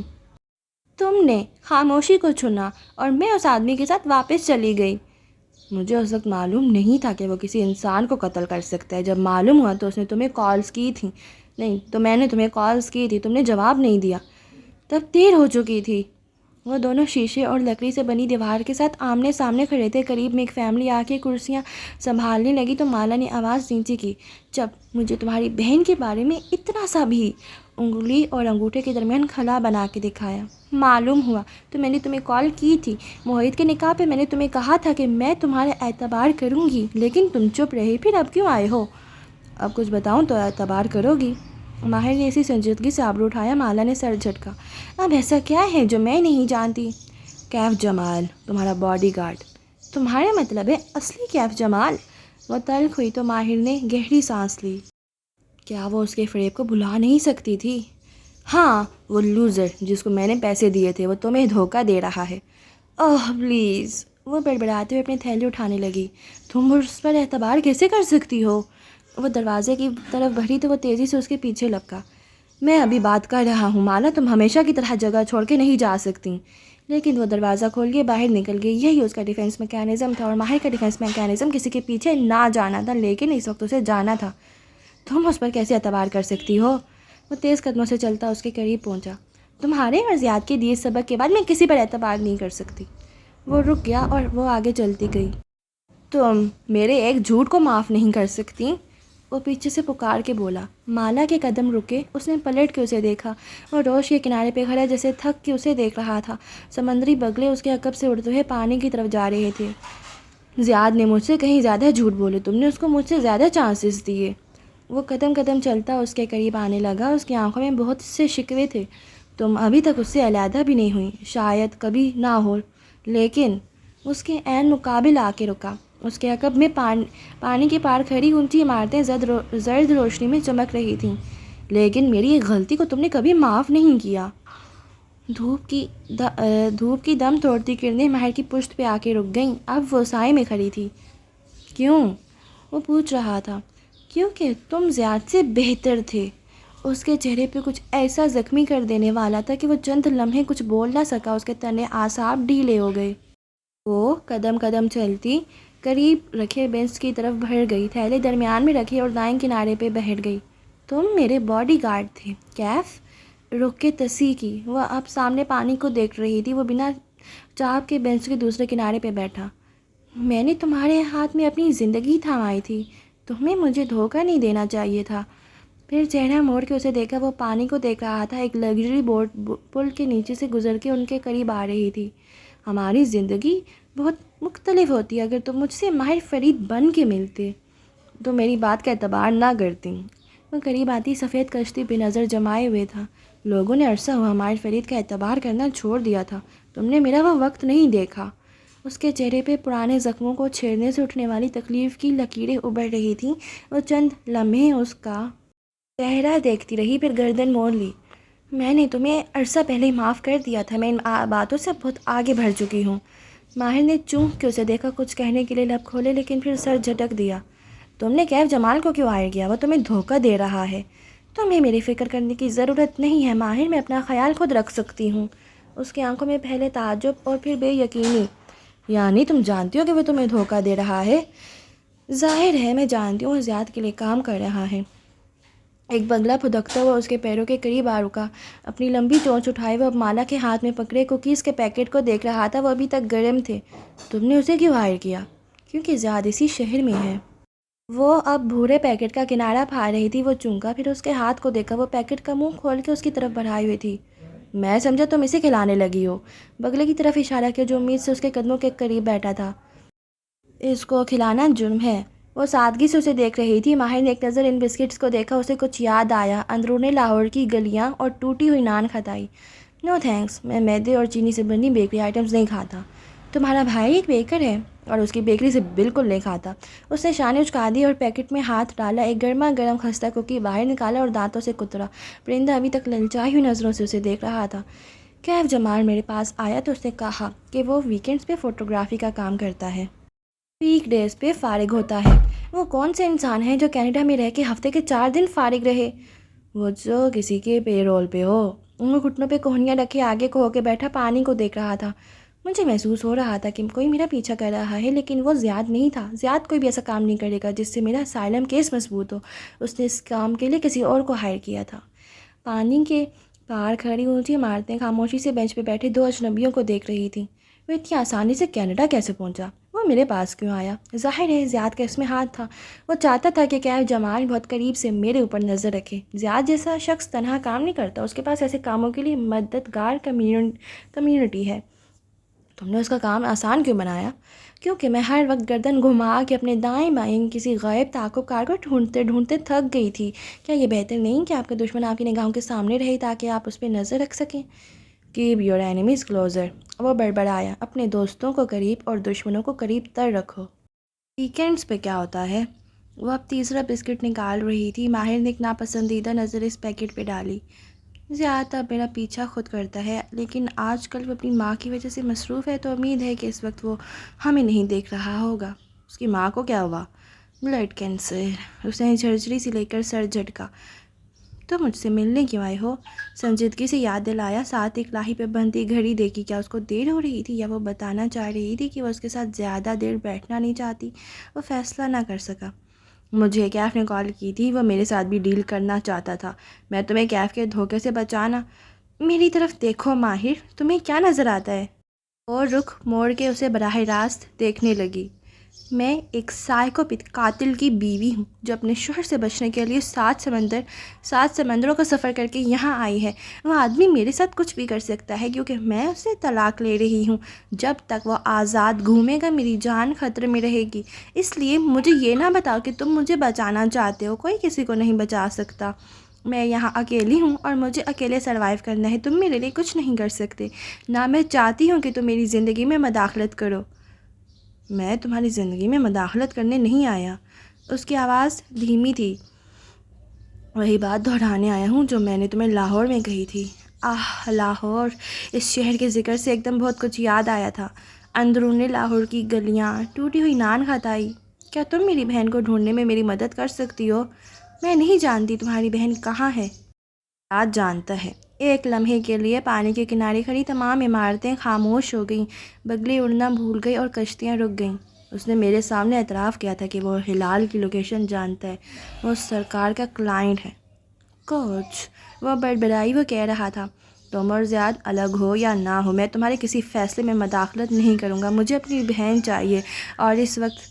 اچھا گائز، آپ لوگوں کو اگر چڑیوں کا کنسرٹ سنائی دے رہا ہے تو اب میں ان کو نہیں خاموش کرا سکتی۔ ان کا کنسرٹ جو ہے ابھی دوپہر کے 2 بجے بھی شروع ہوا ہے۔ اب میں کیا کروں، میں کدھر جاؤں؟ بس مجھے یہی ایک خاموش والی جگہ ملی تو میں ادھر آ کے بیٹھ گئی، بٹ ادھر چڑیوں نے اپنا کنسرٹ لگا دیا۔ اب آپ ان کی جو بیک گراؤنڈ آواز کو اگنور کر کے میری آواز پہ صرف فوکس کریں، اوکے؟ مجھے اپنی بہن چاہیے اور اس وقت صرف زیاد سلطان ہے جو اس کو واپس لا کے دے سکتا ہے۔ وہ خاموشی سے بغور اس کو دیکھے گئی۔ وہ دھیمی آواز میں کہہ رہا تھا، میں نہیں جانتا تمہارا ہلال کے ساتھ کیا تعلق ہے، لیکن کچھ ہے، کچھ ایسا جو میری اور تمہاری سمجھ سے اوپر ہے۔ میں انسانوں کے بارے میں کبھی غلط نہیں ہوتا، تم میری مدد کر سکتی ہو۔ وہ ٹھہرا۔ بدلے میں؟ مالا نے افسوس سے سر جھٹکا۔ بدلہ؟ یہ طے تھا کہ ماہر فرید لین دین کے بغیر کوئی بات نہیں کر سکتا تھا۔ بدلے میں تم جو کہو گی میں کروں گا، تم مجھ سے کچھ بھی مانگ سکتی ہو۔ میں تمہاری مدد نہیں کر سکتی۔ اس کا جواب اتنی تیزی سے آیا کہ چند لمحے کے لیے وہ کچھ بول نہ سکا، بس اسے دیکھے گیا۔ وہ اب اپنے تھیلے اٹھا رہی تھی۔ مالا! اس کی آواز میں زمانے بھر کی شکایتیں تھیں۔ میں تمہاری مدد نہیں کر سکتی کیونکہ تم اپنی بہن کو ڈھونڈنا ہی نہیں چاہتے۔ وہ تھیلا لیے اٹھ کھڑی ہوئی، وہ چونک کے گردن اٹھا کے اسے دیکھنے لگا۔ میں اتنے برس سے اس کو ڈھونڈ رہا ہوں۔ تم اس کو نہیں، اس جادوگر کو ڈھونڈ رہے ہو۔ وہ ناسمجھی سے اسے دیکھتے ہوئے کھڑا ہوا۔ تم آج تک اسے تلاش نہیں کر پائے کیونکہ تم اس کو تلاش نہیں کر رہے ماہر فرید۔ وہ اسی سنجیدگی سے اس کی آنکھوں میں دیکھ رہی تھی۔ وہ دونوں بینچ کے ساتھ کھڑے تھے، ایک طرف روش پہ چلتے لوگ تھے اور دوسری جانب پانی پہ دم توڑتی نارنجی کرنیں۔ تم میری زندگی میں کیوں آئے؟ ہلال کے لیے؟ نہیں، تم سرکار کی تلاش میں تھے کیونکہ تمہیں کسی نے کہا تھا کہ ہورے جہاں کی بیٹی سرکار کو جانتی ہے، کیونکہ سرکار میرے اوپر جادو کر رہا تھا۔ تم سرکار کے ساتھ obsessed ہو ماہر۔ ہلال اس کے پاس ہے، اگر میں اس جادوگر کو ڈھونڈ لوں تو تم اس کو صرف ہلال کے لیے نہیں تلاش کر رہے، تم اسے اپنا انتقام بھی چاہیے۔ اس نے کوکی کے آدھ خالی پیکٹ کا کنارہ پھاڑا، پھر پرس سے ایک پین نکالا۔ وہ سر جھکائے اس کے ہاتھوں کی حرکت دیکھ رہا تھا۔ وہ ایک ہتھیلی پہ بھورا کاغذ رکھے اس پہ پین سے کچھ لکھ رہی تھی۔ جس دن تمہیں یہ سمجھ آ جائے کہ تمہیں صرف اور صرف اپنی بہن کو ڈھونڈنا ہے، مجھے کال کرنا، میں تمہاری مدد کروں گی۔ ماہر فرید نے کاغذ تھام لیا، اس پہ ایک موبائل نمبر درج تھا۔ وہ اب تھیلے اٹھائے پبلک مارکیٹ کی عمارت کی طرف جا رہی تھی۔ اسے چند چیزیں مزید لینی تھیں۔ وہ دھیرے سے واپس بینچ پہ بیٹھا، ہاتھ میں پکڑی پرچی کو دیکھا۔ دماغ جیسے کسی خواب سے جاگا تھا۔ کیا وہ اسی لیے ہمیشہ اسے ایک قدم آگے رہا تھا؟ 2 دن بعد ویسٹ اینڈ پہ بہت سی اپارٹمنٹ بلڈنگز بنی تھی، ان میں سے ایک اپارٹمنٹ ماہر کا بھی تھا۔ سامنے سڑک تھی اور پھر سبزہ زار شروع ہوتا جو ڈھلان کی شکل میں نیچے سمندر کے اس حصے تک جاتا جو اس شہر سے ٹکراتا تھا۔ سبزے اور سمندر کے درمیان ایک پتھریلی روش تھی۔ اس شام اس روش پہ وقفے وقفے سے لوگ گزرتے دکھائی دے رہے تھے۔ ایسے میں وہ جوگرز تلے گھاس رونتا ڈھلان سے نیچے اتر رہا تھا۔ دفتن اس کے قدم سست ہوئے۔ اس ڈوبتی شام کی روشنی میں وہ اسے یہاں سے دیکھ سکتا تھا۔ وہ سی وال پہ بیٹھی تھی، پانی اور خشکی کے دہانے پہ پیر لٹکائے وہ حد نگاہ تک پھیلے پانی کو دیکھ رہی تھی۔ کھلے بال پیچھے کر رہے تھے۔ کیا کیف جمال ہمیں دیکھ رہا ہے؟ وہ اس کے ساتھ آ کے بیٹھا، جوگرز اسی کے انداز میں نیچے لٹکا لیے۔ معلوم نہیں، میں نے اسے چھٹی دے دی تھی۔ مالا نے شانے اچکائے. اس کے جوتے، پرس اور ایک پانی کی بوتل مین ڈیڑھ پہ اس کے ساتھ رکھی تھی. نگاہیں اس نارنجی گیند پہ جمی تھیں جو پانی سے ذرا اوپر تیر رہی تھی. تمہاری ٹانگ کیسی ہے؟ اس کے سوال پہ ماہر چونکا. پھر یاد آیا تو شانے اچکا دیے. ٹانگیں ٹوٹتی رہتی ہیں. پھر اپنے عقب میں اشارہ کیا. میں اس بلڈنگ میں رہتا ہوں. جیسے اس کو یہاں بلانے کی وجہ بتائی. مالا نے پلٹ کے دیکھا. ڈھلان سے اوپر چند عمارتوں کی چوٹیاں دکھائی دے رہی تھیں. یقیناً وہاں بنے اپارٹمنٹ کی کھڑکی سے دور تک پھیلا سمندر دکھائی دیتا ہوگا. میں شہر کے حصے میں رہنا افورڈ نہیں کر سکتی کیونکہ میرے والد نے میرے لیے فری ہولڈنگ نہیں چھوڑی تھی. میرے ابا سیلف میڈ آدمی تھے. میں نے کب کہا نہیں تھے؟ تمہیں امیر لوگ ناپسند ہیں؟ مجھے اپنے تمام مسئلے پیسے سے حل کرنے والے امیر لوگ ناپسند ہیں. ماہر نے سر کو آسپات میں خم دیا. یہ اس کا نیا قصور تھا. ذہن میں لکھ لیا. بیچارہ ماہر نے سر کو اچھا یہ تو ہو گیا. چند لمحے خاموشی سے گزرے. وہ دونوں اونچی مین ڈیڑھ پہ بیٹھے تھے. دور بہت نیچے سمندری پانی اس دیوار سے ٹکرا کے واپس پلٹ رہا تھا. تم درست کہہ رہی تھی. میں ہلال کو تلاش نہیں کر رہا تھا. میں اپنی ساری توانائی سرکار کو ڈھونڈنے میں صرف کیے ہوئے تھا.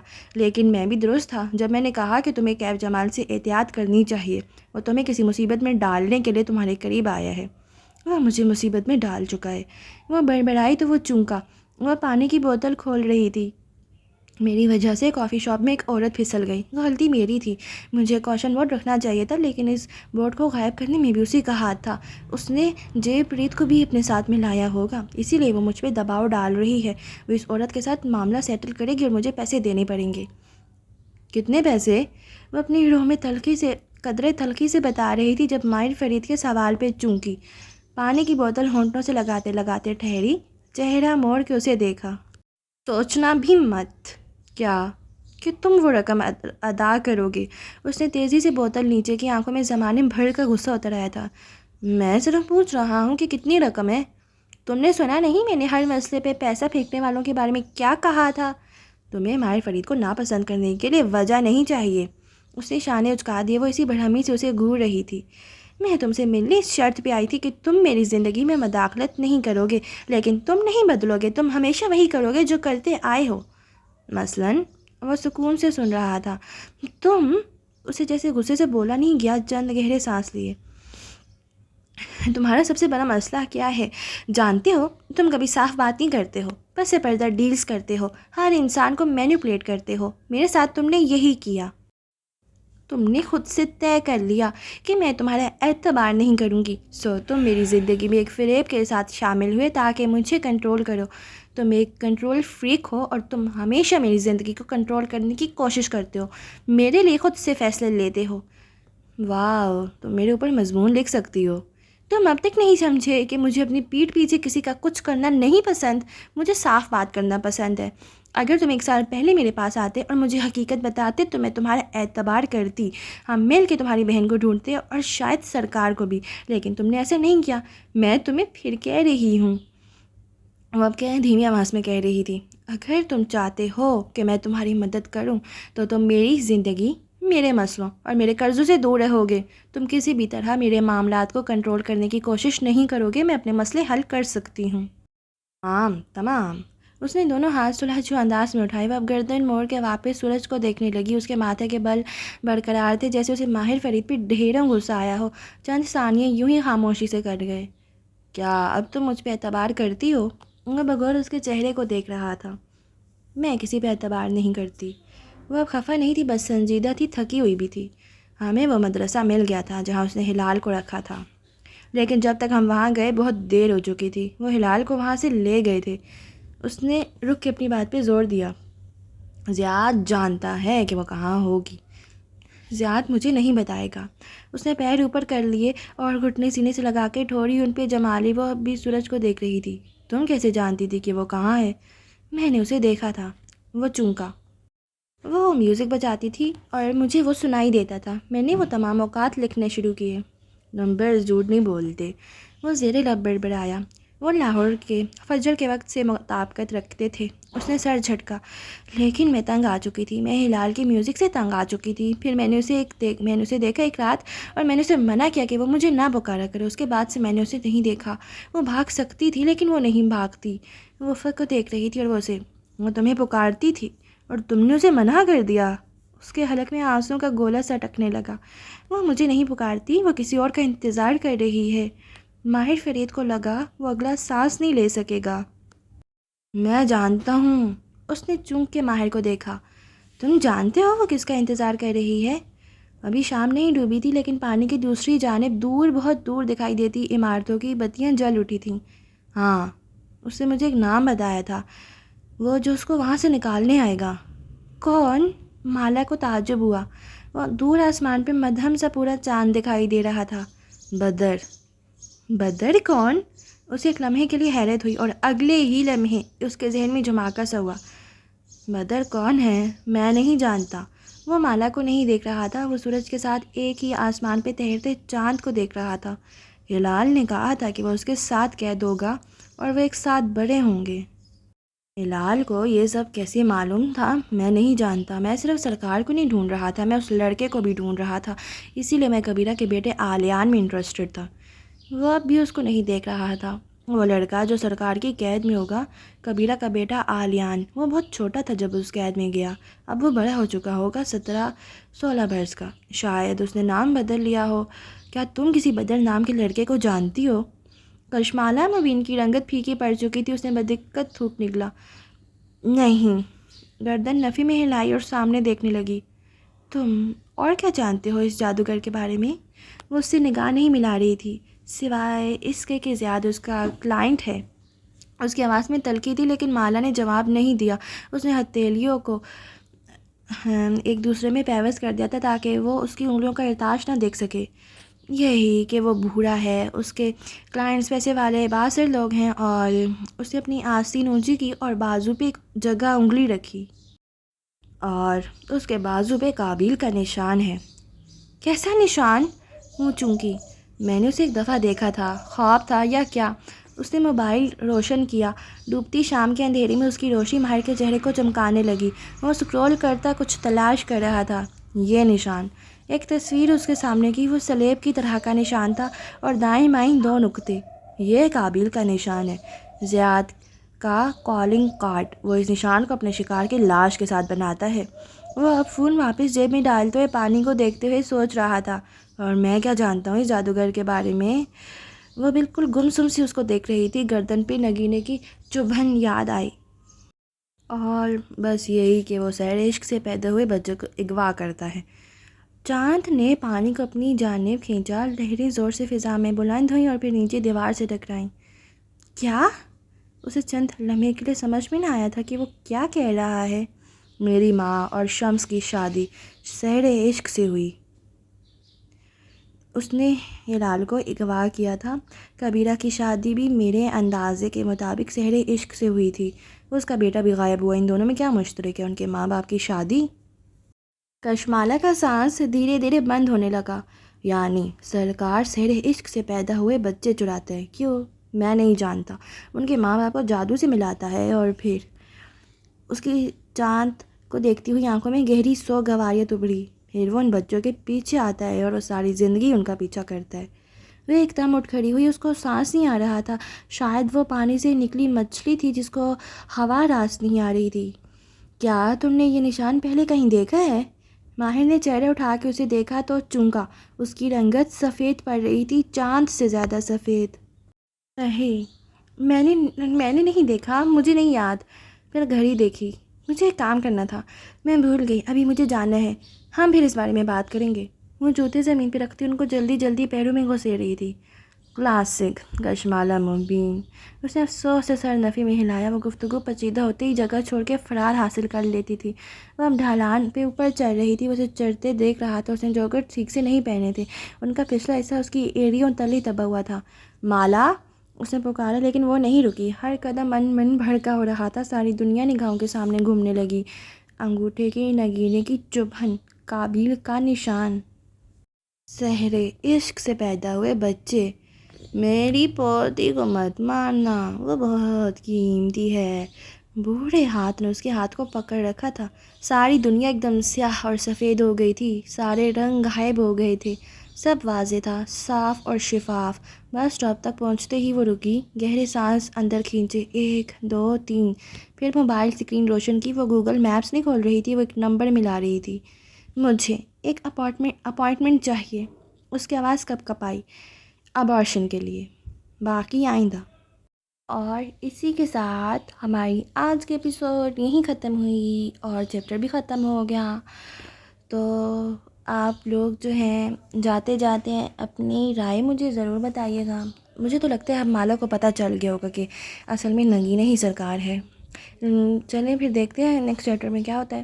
تب تک اپنا ڈھیر سارا خیال رکھیں اور جاتے جاتے میرے چینل کو سبسکرائب کر کے بیل آئیکن پریس کر دیجیے گا اور ویڈیو کو لائک اینڈ کمنٹ کر دیجیے گا۔ اپنا ڈھیر سارا خیال رکھیں۔ اللہ حافظ۔